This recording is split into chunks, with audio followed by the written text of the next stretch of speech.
Argentina es un país que fue pensado, planeado, soñado. En el siglo XIX, distintos grupos impulsaron proyectos para construir una nación nueva en lo que había sido una porción del Imperio Español. Este ciclo repasa esos proyectos. ¿Qué querían sus impulsores? ¿Por qué hubo gente dispuesta a dar la vida por esas ideas? ¿Cómo les fue a esos proyectos? ¿Qué nos dejaron? Buscamos respuestas a esas preguntas. Es un ciclo sobre ideas, ilusiones, conflictos, éxitos y fracasos.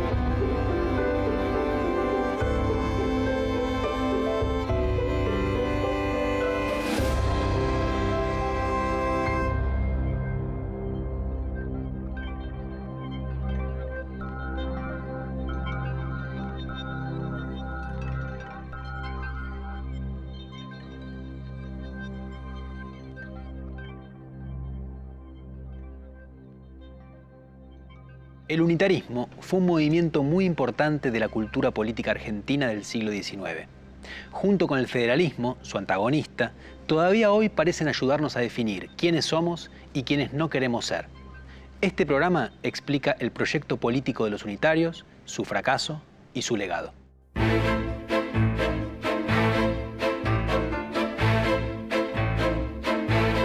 Se llamó unitario al grupo político liderado por Bernardino Rivadavia, que en el marco del Congreso Constituyente, desarrollado entre los años 1824 y 1827, propuso dictar una constitución en la cual se declaraba que la Argentina tenía una única soberanía nacional y se iba a gobernar de forma centralizada desde Buenos Aires.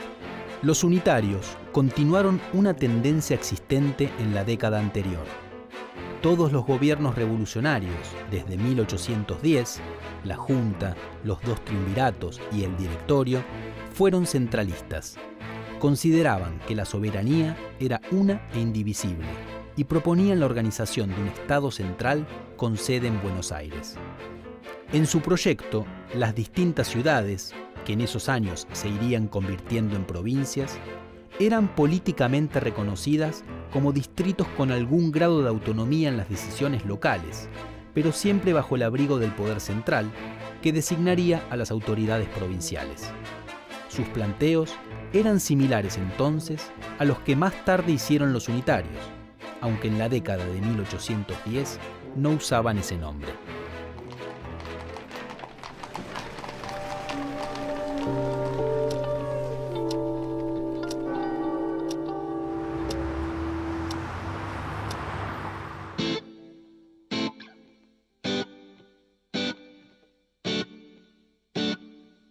El Partido Unitario del Congreso de 1824 tenía un antecedente directo en el grupo que había gobernado la provincia de Buenos Aires a partir de octubre de 1820. Mientras Martín Rodríguez fue el gobernador, sus ministros de Hacienda, Manuel García, y de Gobierno, Bernardino Rivadavia, se transformaron en las figuras descollantes. Su primer objetivo era restablecer el orden interno en la provincia, renunciando a intervenir fuera de ella. Esta estrategia fue apoyada por los sectores económicamente dominantes, quienes interpretaron que de este modo los recursos aduaneros ya no serían compartidos con otras provincias, sino que directamente serían invertidos en mejoras para Buenos Aires. A partir del 2021 en Buenos Aires hay una especie de gobierno de coalición de casi todas las facciones políticas y sobre todo de los grupos sociales dominantes. En ese gobierno, que es el gobierno de Martín Rodríguez, Rivadavia es un ministro con mucha importancia y mucha influencia, pero no es un gobierno, un gobierno que podemos llamar todavía unitario. El plan es de 1820-21, que no es de Rivadavia, insisto, ni de los unitarios, sino es crear un Estado de Buenos Aires. un Estado manejable, un Estado que pueda realmente gobernar, aunque sea un territorio mucho menor. Ya no puede gobernar el virreinato, que se ha desintegrado, y tampoco pueden gobernar las Provincias Unidas, que también se han desintegrado. Entonces, constituir un Estado provincial con una base institucional nueva, reformulando casi por completo el orden institucional anterior, y una economía nueva. Ahora, por primera vez en la historia de Buenos Aires, una economía centrada en la explotación ganadera de exportación.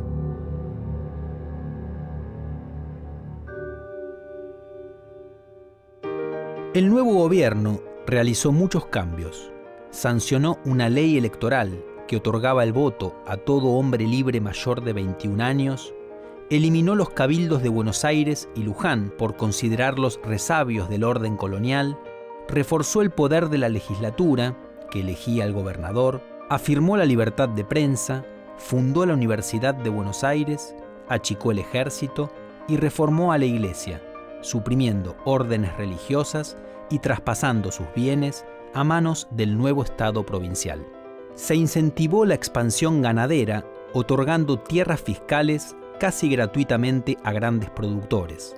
Se favoreció la inmigración y la llegada de colonos con el objetivo de que se convirtieran en los nuevos actores dinámicos de la economía. El gobierno ingresó también al mercado mundial de capitales y tomó un préstamo de la Baring Brothers, que originalmente fue contraído para construir un puerto en la zona de Ensenada. Al poco tiempo, ese préstamo terminaría siendo impagable.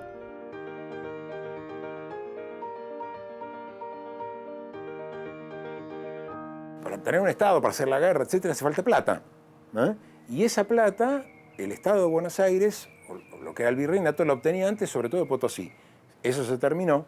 Y ahora lo que va a resolver el problema fiscal va a ser justamente la expansión ganadera, la exportación de bienes pecuarios y la importación de bienes europeos, sobre los cuales va a cobrar la aduana de Buenos Aires impuestos, que son los que van a sostener toda la estructura estatal de Buenos Aires. Así que el Estado tenía mucho para ganar. Lo que pasa en este periodo es que justamente hay una escasez enorme de capitales, porque la guerra se come de alguna manera el poco capital que hay disponible en la propia economía local. Entonces, obviamente hay una avidez por conseguir capitales, pero no hay una oferta de capitales a nivel internacional. Todavía no hay un desarrollo del sistema financiero de préstamos a nivel internacional, aunque aparece una pequeña luz justamente a inicio de la década del 20, donde hay algunos grandes capitales y bancos británicos que quieren aventurarse, quieren lanzarse a un plan muy fuerte de hacer inversiones justamente en América, y particularmente en Hispanoamérica, que está en pleno proceso, digamos, de expansión, no de expansión, sino de transformación económica, de independencia, y por lo tanto le permite, digamos, a Inglaterra intentar. Y resulta que cuando llega el empréstito, está empezando una guerra con el Imperio de Brasil, que dura entre 1825 y 1828, y finalmente la mayor parte de ese dinero se va a terminar usando mal para sostener ese esfuerzo de guerra con el Brasil, y va a generar una deuda que va a ser muy difícil de pagar, por otra parte.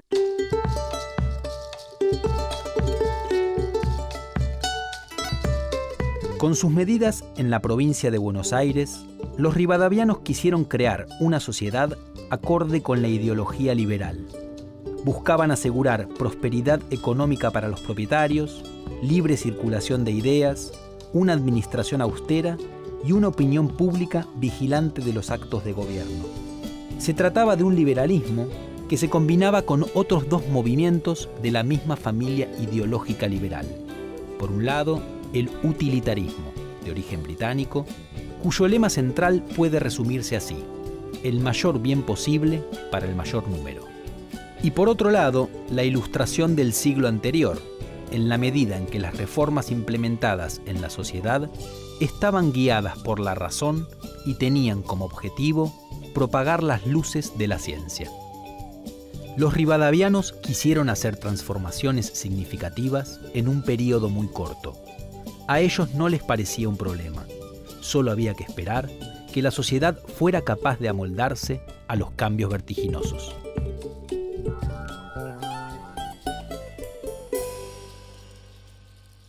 En la ciudad, lo que de alguna manera ellos intentan es fomentar distintos tipos de actividades culturales, esencialmente, que de alguna manera se distancien de aquellas actividades de la época virreinal. Acá en Buenos Aires el grupo rivadaviano lo que intenta de alguna manera es esto, ¿no? Es arrimar a los diversos sectores sociales, incluso los más iletrados, a incorporarlos a una esfera pública más activa, más dinámica, ¿no? En ese sentido se fomentaba la tradición de leer los diarios en los espacios públicos y hacer conocer algunas de estas cuestiones e ideas a gente analfabeta también.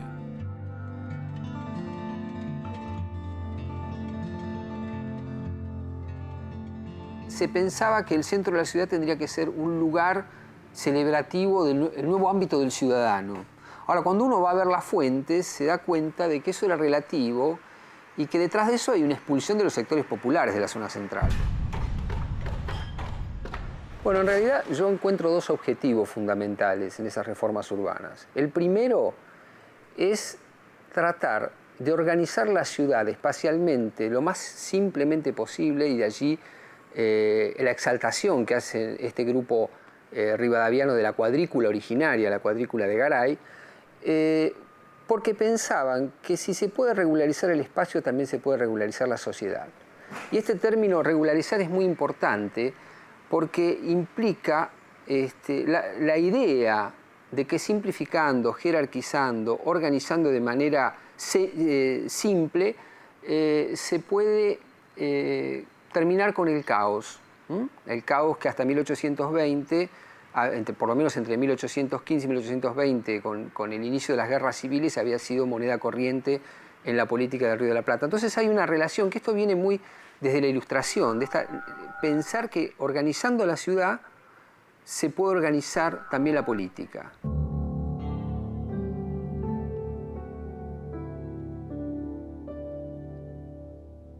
El proyecto rivadaviano es un proyecto que apunta a crear un Estado provincial lo más centralizado posible. Y las órdenes religiosas, con sus autonomías, son muy difíciles de reducir a esa idea. Entonces el proyecto rivadaviano pasa por crear una iglesia, hacer de las distintas instituciones, corporaciones religiosas coloniales, una iglesia, una institución centralizada, bajo la égida del Estado provincial, como si fuera una especie de segmento del Estado, una especie de ministerio eclesiástico del Estado provincial. Entonces, ¿qué hacen? Por un lado, tratan de reducir al máximo el lugar de las órdenes religiosas, franciscanos, dominicos, mercedarios, con varios proyectos, porque no hay en la élite de Buenos Aires una opinión única al respecto. Algunos quieren, por ejemplo, Rivadavia quiere terminar con todas las órdenes religiosas. Otros sectores de las élites dicen, bueno, no, reformémoslas, ¿no? Entonces, bueno, llegan a un acuerdo en la legislatura que pasa por reducirlas al máximo, poniendo condiciones que son muy difíciles de cumplir, tanto es así que solamente queda un convento en Buenos Aires, que es el de los franciscanos, todos los demás son eliminados, y poniendo el acento en el clero secular, el clero de la provincia, el clero del Estado, para formar una iglesia del Estado.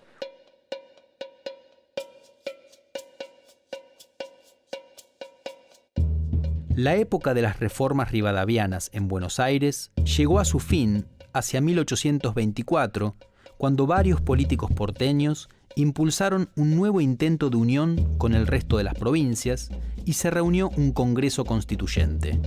Allí, la discusión en torno a la forma de gobierno se formuló en dos alternativas, unitarios o federales. Los primeros pretendían gobernar mediante la unidad y la centralización. Los segundos deseaban una forma de gobierno en la que lo más importante fueran las soberanías provinciales. Mendoza, San Juan, Santiago del Estero y Córdoba cerraron filas con la alternativa federal.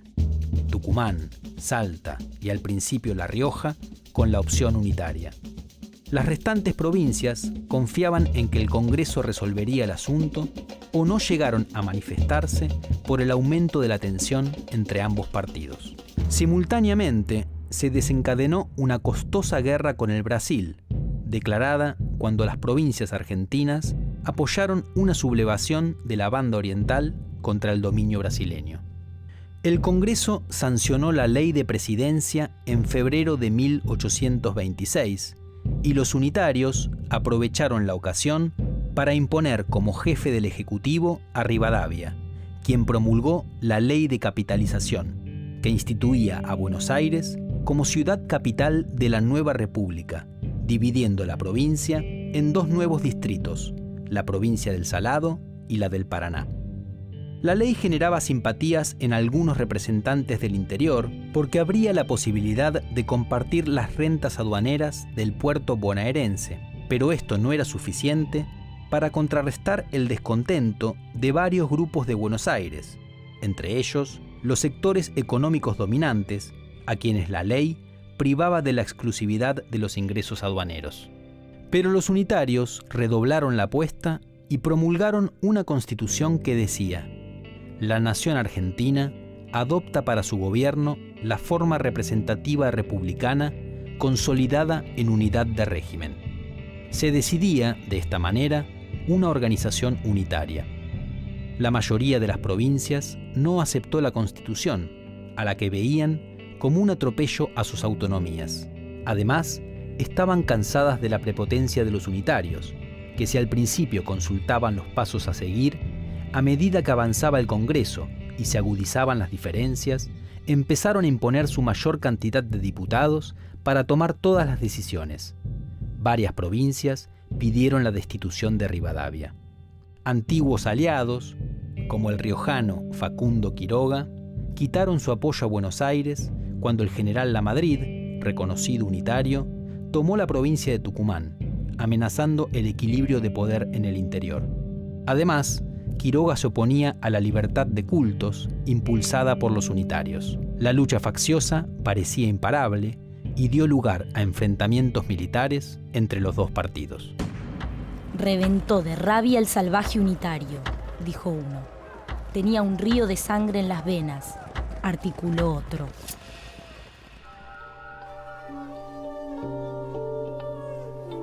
La división entre unitarios y federales con nombre propio aparece recién en el tercer Congreso Constituyente, esto es el que se reúne en Buenos Aires entre 1824 y 1827.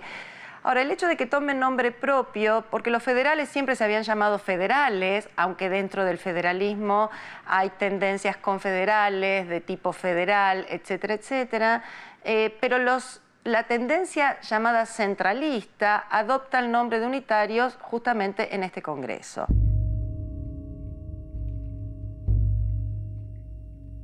Ahora bien, lo que ocurre en este tercer Congreso es que la situación después de 1820 había cambiado radicalmente.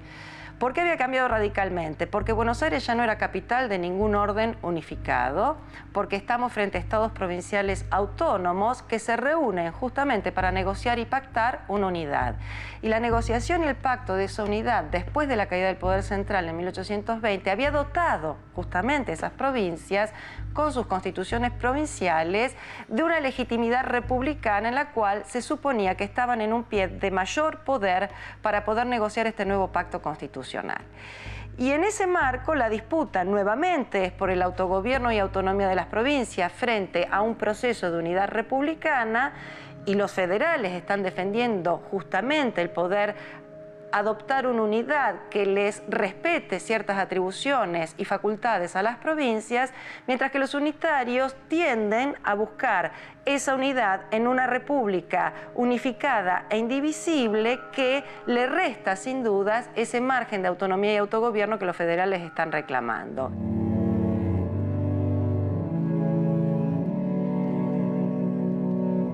Cercado por los conflictos internos, Rivadavia renunció en 1827 cuando Manuel García, enviado para negociar la paz con el Brasil, cedió la banda oriental a cambio de finalizar la guerra.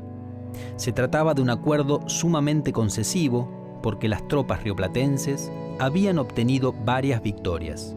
Rivadavia rechazó el tratado y marchó al exilio. Junto con su renuncia, quedaba cancelado el Congreso Constituyente y todo un ciclo político.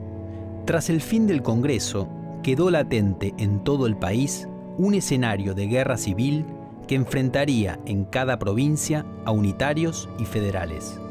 Un punto decisivo de ese enfrentamiento se dio cuando el nuevo gobernador de Buenos Aires, Manuel Dorrego, un militar que había participado en las luchas por la independencia y era el líder de los federales porteños, fue removido del poder por la fuerza y fusilado en 1828 por otro militar que había intervenido en las luchas independentistas, Juan Lavalle, partidario de los unitarios.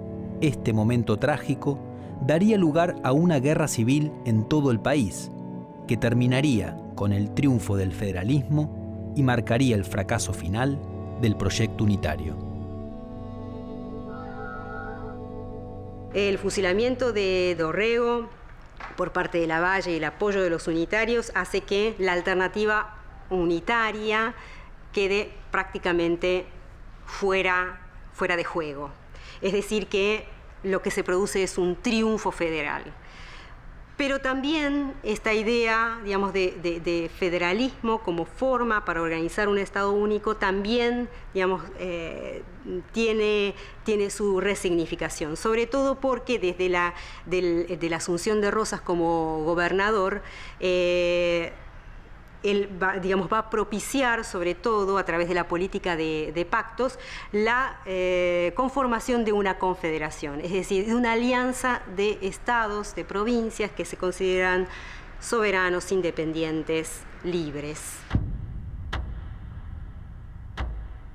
Federal va a significar fundamentalmente durante el periodo rosista confederal. Al mismo tiempo, los unitarios ya no van a ser quienes impulsan la unidad de régimen como organización probable del Estado, sino que unitario va a ser todo aquel que se oponga a los designios de Rosas. Ya en la década de 1830, el proyecto unitario estaba terminado y a partir de 1853, Argentina se iba a convertir definitivamente en un Estado federal, al igual que hicieron otras naciones del continente, como Estados Unidos, México, Venezuela y Brasil. En cambio, otros países de la región, como Chile, Bolivia, Perú, Ecuador, Colombia, Paraguay y Uruguay, se volvieron estados unitarios. En Argentina, el nombre unitario no desapareció con el agotamiento del proyecto, porque los antiguos unitarios siguieron peleando contra Rosas, y tras la caída de este, el Partido Liberal, que llegó al poder primero en Buenos Aires y después en otras provincias, reivindicó el pasado unitario, y en particular a la figura de Rivadavia, sin por eso proponer un modelo unitario de país. En la actualidad, si alguien le dice a otro unitario, en general es para denigrarlo.